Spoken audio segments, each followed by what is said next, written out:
भवन मंगलहारी, मंगल भवन मंगलहारी, 210 रथ अजय बिहारी,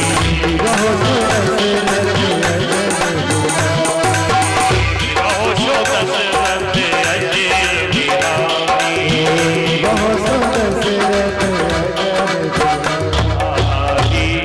इसीलिए महाराज कोई भी चीज हो भगवान का स्मरण हर वक्त करते रहो, जीवन सुधर जाएगा। क्योंकि जितना भी सिस्टम बिगड़ा है ये खाने से बिगड़ा है। और खाना पीना यदि शुद्ध कर लिया तो पूरा परिवार संस्कार बना रहता है। तो महाराज कहते हैं परीक्षित ने बढ़िया सुंदर जगह सोने में वास दे दिया है, और महाराज सोने का मुकुट परीक्षित पहने थे, तो परीक्षित को ही कलयुग का निवास हो गया है। सुदूर जंगल में शिकार खेलने के लिए परीक्षित गए, और जाकर के महाराज वहां कहते हैं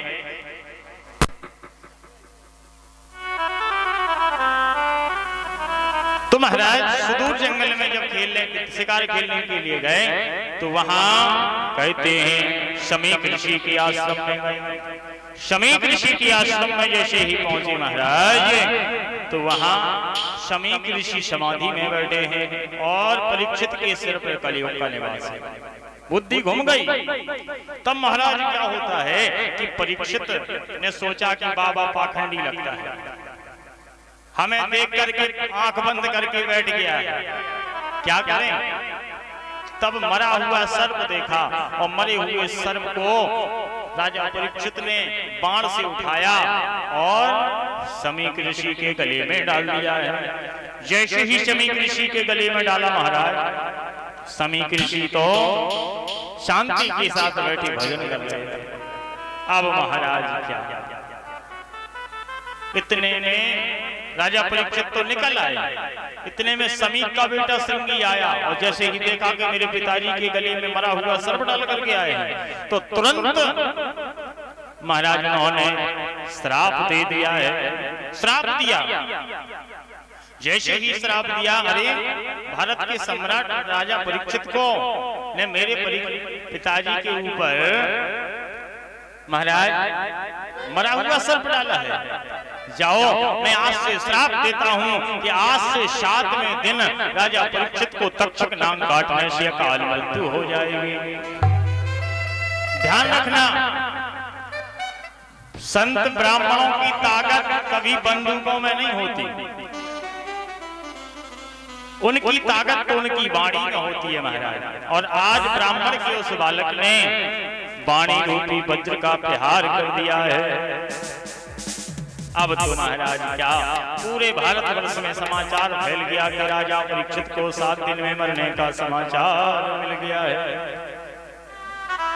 एक चीज और, संत जीवन में कैसा ही आए, लेकिन समझ लो असली है कि नकली। अभी आपने कथा को सुना कि असली महात्मा को राजा परीक्षित नकली महात्मा समझ बैठे, सुश्राप मिल गया। और राम कथा, रामायण यदि आप लोगों ने पढ़ी हो तो राम कथा में राजा प्रताप भानु की कथा आती है। प्रताप भानु की कथा में वहां एक पाखंडी महात्मा था। प्रताप भानु की कथा में नकली महात्मा को असली महात्मा समझ लिया तो महाराज राजा प्रताप भानु का वंश चौपट हो गया है। इसलिए कभी भी कोई संत महात्मा हो उसने समझ लो तो भैया असली है कि नकली। तब तो महाराज कहते हैं राजा परीक्षित को 7 दिन में मरने का श्राप मिला है। और जैसे ही श्राप मिला महाराज तो उसी समय पूरे भारत में चर्चा हो गई है कि राजा परीक्षित को 7 दिन में मरने का समाचार मिल गया है। और परीक्षित ने अपने बड़े बेटे जन्मेजय को गद्दी पर अभिषिक्त करके और सीधे मुजफ्फरनगर के पास सुखताल में भाद्रपद कृष्ण पक्ष की राधा अष्टमी से बाबा सुखदेव स्वामी ने राजा परीक्षित को कथा सुनाई है। कथा सुनाई है। बाबा सुखदेव स्वामी ने राजा परीक्षित को कथा सुनाई है और यहीं से बाबा सुखदेव स्वामी जी ने परीक्षित को 7 दिन में मरने के लिए जो कथा सुनाई वो यहीं से प्रारंभ हुआ। जी कथा कहाँ सुनाई? बोले मुजफ्फरनगर के पास सुखताल जगह है, सुखताल में कथा सुनाई गई। कब सुनाई? बोले भादों की राधा अष्टमी, भादों शुक्ल पक्ष की राधा अष्टमी से ये कथा सुनाई गई है जो राजा परीक्षित के लिए सुनाई गई है। तब तो महाराज क्या बोले? महाराज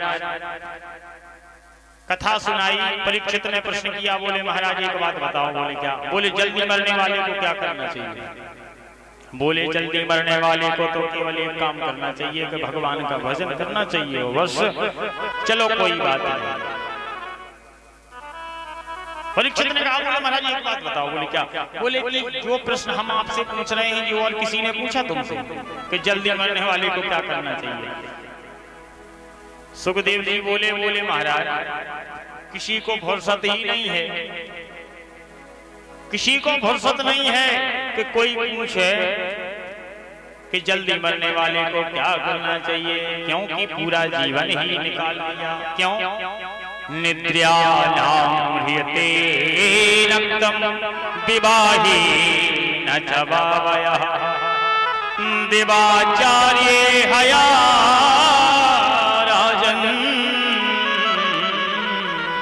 कुटुंब भरणे नवा।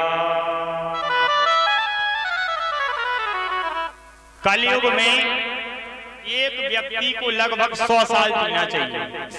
कितनी? 100 साल।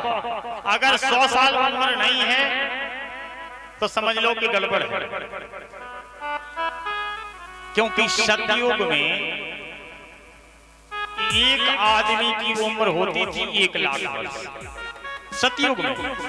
सतयुग के बाद आया त्रेता, तो त्रेता में एक आदमी की उम्र हो गई 1 लाख में से 1 शून्य हटाओ कितना हो जाएगा? 10,000। 10,000 वर्ष। कितनी? बोले कि कलयुग में त्रेता में एक आदमी की उम्र हो गई 10,000 वर्ष। त्रेता के बाद आया द्वापर, तो द्वापर में 10,000 में से 1 बिंदी और घट गई, सो कितने हो गए? 1,000। तो कल द्वापर में एक व्यक्ति की उम्र हो गई कितनी? 1,000 वर्ष। और द्वापर के बाद कलयुग आया, सो 1 बिंदी और घट गई, सो कितने हो गए? 100। कलयुग में यदि हमने जन्म लिया है तो लगभग, और जब महाकलयुग आएगा तो 1 बिंदी और घट जाएगी, सो पूरा जीवन ही हो गया। तो महाराज 100 वर्ष जीना है, लेकिन 100 वर्ष हम करते क्या है? बोले निद्रायाम ह्रियते रक्तम। अरे 100 सालें मिली हैं जीने के लिए, सो 50 सालें तो सोने ही में निकाल देते हैं। काहे कि 12 घंटे की रात और 12 घंटे का दिन, 50 सालें निकाल दी। अब बचे तुम्हारे पास 50 साल। 50 साल बचे तो निद्रायाम ह्रियते रक्तम विवाहेन जवावयः। 50 साल हो गए, सो विवाह हो गया। विवाह हो गया सो महाराज 25 साल निकाल दिए घर परिवार की सेवा, अब बचे 25 साल।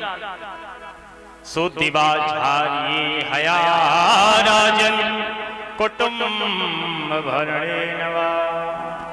25 साल बचे, सो केवल कमाने में हाय पैसा हाय पैसा हाय पैसा, लो बराबर हो गया। अब 100 साल के लिए आए थे और पूरा क्लियर हो गया तुम्हारे पास। अब फुर्सत कैसे है कि कोई पूछेंगे जल्दी मरने वाले को क्या करना चाहिए? तो महाराज हम तो केवल एक ही चीज जानते हैं। बाबा सुखदेव कहते हैं, बोले जल्दी मरने को तो मरने वाले को तो केवल भगवान का स्मरण करना चाहिए और भगवान की कथा सुनना चाहिए। श्वास श्वास पर कृष्ण भज प्रथा श्वास जन कोय, ना जाने या श्वास की आवन हो न हो। तब तो महाराज कहते महाराज कथा में भी तब ही मन लगेगा जब बैठने का तुम्हारे पास तरीका हो, तब कथा में मन लगेगा। और जब बैठने का तरीका ही ना हो तो कथा में क्या मन लगेगा। तो बैठने का नियम बताया, बोले सबसे पहले तो आसन बैठना सीखो। बोले जब आसन पर बैठोगे इसके बाद सत्संगत भी अच्छी करो, क्योंकि अगर तुम्हारी संगति ठीक नहीं है तो महाराज काजल की कोठरी में और केशहु शयानो जाए, एक लीक काजर की लागे फिर लागे। संगति ठीक हो, क्योंकि जैसी संगति वैसा आप हो जाओगे। इसलिए कहते हैं संसर्ग जादोष गुणा भवन्ति। इसलिए तो कहते हैं कि भैया अच्छे लोगों के संग में बैठो, अच्छे संग में बैठोगे अच्छे विचार आएंगे। एक सेठ जी और एक संत जी कश्मीर घूम रहे हैं। कश्मीर में गुलाब के बड़े सुंदर बगीचा है। संत जी बोले भैया सेठ जी एक काम ना करो। बोले क्या? बोले कश्मीर आए हैं तो 10-5 दिन रुक लो यहाँ। बोले क्यों? बोले कि बढ़िया गुलाब के बगीचे हैं, भगवान के खूब गुलाब के फूल से हम सेवा करेंगे। सेठ जी बोले महाराज आप कह रहे हो 10 दिन रुक लो, हम तो चाहते हैं कि महीना 2 महीने रुक लो यहाँ। बोले क्यों? बोले गुलाब के यहाँ बगीचे हैं, अगर गुलकंद की फैक्ट्री डालेंगे तो फायदा अच्छा हो सकता है।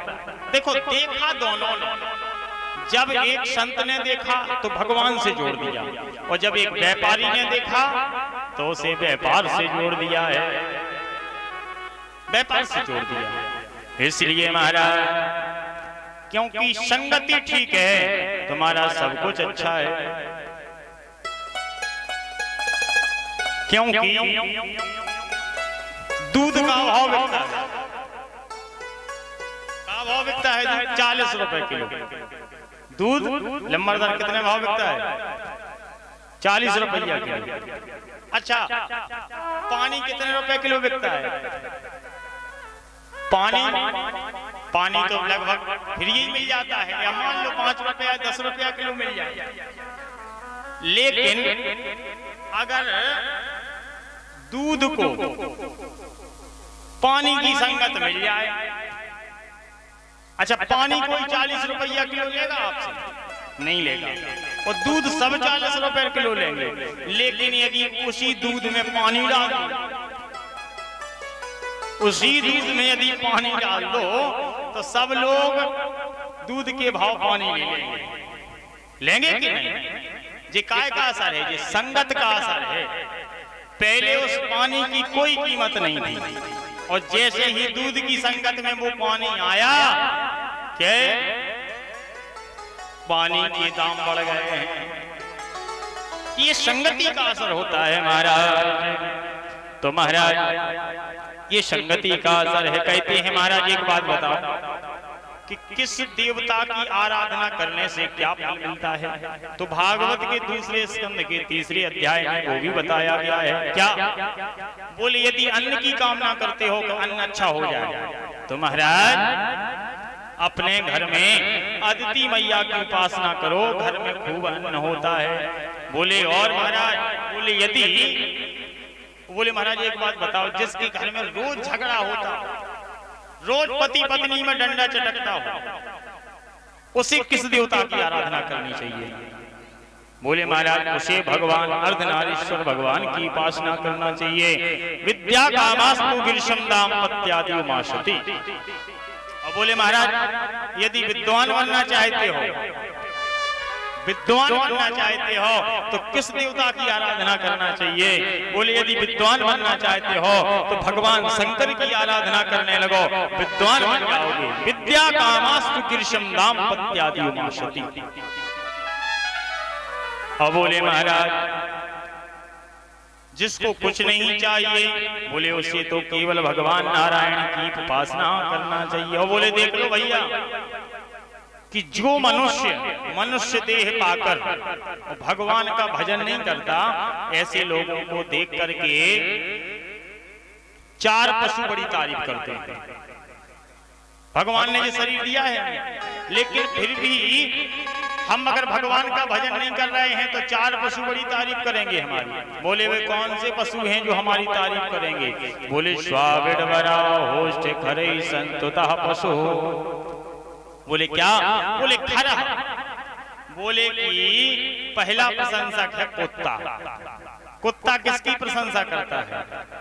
बोले जो अपने घर में, अपने मोहल्ले में, अपने परिवार में छोटी छोटी बातों पर गाली गलौज करने लगे, छोटी छोटी बातों पर गाली गलौज पे उतर आए, समझ लो क्या वो कुत्ता ये सोचता है कि शकल बदली लेकिन है खानदानी। क्या शकल बदली है लेकिन खानदानी भैयाबंद लगता है ये तो। क्यों? क्योंकि कुत्ता को ये तो पता नहीं कि हमें अड़ोस से मतलब के पड़ोस से मतलब, उसे तो जहां चालू हो जाए वहीं भौंकना शुरू हो जाता है। इसलिए जो छोटी छोटी बातों पे गाली गलौज करने लगे, ऐसे लोग देख करके कुत्ता प्रसन्न होता है कि भैया ये तो हमारा परिवार का कोई सदस्य है। अरे हमें भी अड़ोस पड़ोस से मतलब नहीं ना, इसी अड़ोस पड़ोस से मतलब है। बोले दूसरा प्रशंसक, बोले दूसरा प्रशंसक है, बोले बिडबरा।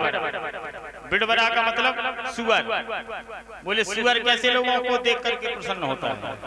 बोले सुअर ऐसे लोगों को देख करके प्रसन्न होता है जो कहते हैं खाओ पियो और मस्त रहो, जो जिनका जीवन ही खाने पीने में है, ऐसे लोगों को सुअर देख के बड़ा प्रसन्न होता है कि हमारा काम पेट भरना हो, इसका काम पेट भरना, बाकी काम तो करना नहीं है, केवल पेट भरने के लिए जी रहे हैं, पेट भरने के लिए जी रहे हैं। ऐसे लोगों को देखकर सुअर प्रसन्न होता है कि ये भी हमारा कुटुंब का कोई भैयाबंद है, क्योंकि इसका लक्ष्य केवल पेट भर जाए, बाकी हमें कोई मतलब नहीं। तो हम भी जैसे तैसे चल के अपना पेट भर लेते हैं। बोले तो फिर तीसरा, बोले तीसरा है ऊंट। ऊंट किसकी प्रशंसा करता है? बोले थोड़ा सा पद मिल जाए, थोड़ा सा मान सम्मान मिल जाए, थोड़ा पैसा हो जाए तो भैया लोग मुंह उठा के चलने लगते हैं। बहन भाइयों के पैर छूने में उन्हें बेइज्जती लगने लगती है, क्योंकि भैया पैसा हो गया। इज्जत देना भूल जाते हैं लोगों। ऐसे लोगों को ऊंट भी देख करके बड़ा प्रसन्न होता है कि हम भी मुंह उठा के चलते हैं और ये भी मुंह उठा के चलते हैं। इसलिए ये भी हमारे कोई परिवार का ही सदस्य है। बोले चौथा प्रशंसक कौन है? बोले चौथा प्रशंसक है महाराज, चौथा प्रशंसक है क्या? बोले चौथा प्रशंसक है गधा। गधा कैसे लोगों की प्रशंसा करता है? बोले जो बूढ़े बूढ़े हो गए हैं, शरीर में बिल्कुल सूख गया है शरीर, फिर भी हाथ में डंडा लेके बेटा बेटा बेटा नाती गालियां देते हैं। ए बाबा दिन रात भौंकौ करता रहता है, ना सोता है ना सोने देता है। किसी ने कहा अब्बा एक काम करो जी, नाती पोता तुम्हें गालियां देने लगे, अब कहीं तीरथ पे चले जाओ, भजन करो। ओ भैया जाने ही है, केवल एक नातिन है, उनको ब्याह हो जाए और बस जाने जाने। कहने का मतलब कि पूरा जीवन निकाल दिया, फिर भी गृहस्थी का भार ढोते ढोते फिर भी तुम्हारी तृष्णा अभी पूरी नहीं हुई है। ऐसे लोगों को देख करके गधा प्रसन्न होता है कि हमने बहुत काम किया अपने मालिक का, जब शरीर में दम थी, और जब शरीर में दम नहीं रही तो उसी मालिक ने डंडा लगा के बाहर फेंक दिया, बाहर कर दिया। तो महाराज कहते हैं देखने में भले ही वो मनुष्य हों, लेकिन महाराज साक्षात पशु के समान हैं। तब महाराज भगवान ने बड़ी सुंदर कथा कही है। बोले महाराज एक बात बताओ कि भगवान सबसे जल्दी प्रसन्न किससे होते हैं? बोले भगवान सबसे जल्दी प्रसन्न ऐसे लोगों से होते हैं जो दिन में 4 बार स्नान करते। बोले नहीं परीक्षित, ऐसा भी नहीं। बोले फिर? बोले भगवान ऐसे लोगों से प्रसन्न होते होंगे जो जाति बिरादरी के ऊंचे हैं। क्या? ओ भैया, तुमने ऊंची जाति बिरादरी में जन्म लिया है, इसलिए भगवान जल्दी मिलेंगे। बोले नहीं परीक्षित, ऐसा भी नहीं है, भगवान को जाति बिरादरी से मतलब नहीं है। बोले तो तुम्हारे भाव की जरूरत है, अच्छे भाव की जरूरत है। भगवान ये नहीं देखते कि आप कौन सी जाति के हो, कौन सी बिरादरी के हो। उन्हें तो ये मतलब है कि तुम्हारा भाव कैसा है। भाव से भगवान मन मिलते हैं। और विदुर जी तो दासी के पुत्र थे और भगवान ने जाकर के बथुआ की भाजी और केले के छिलका का भोग खाया है।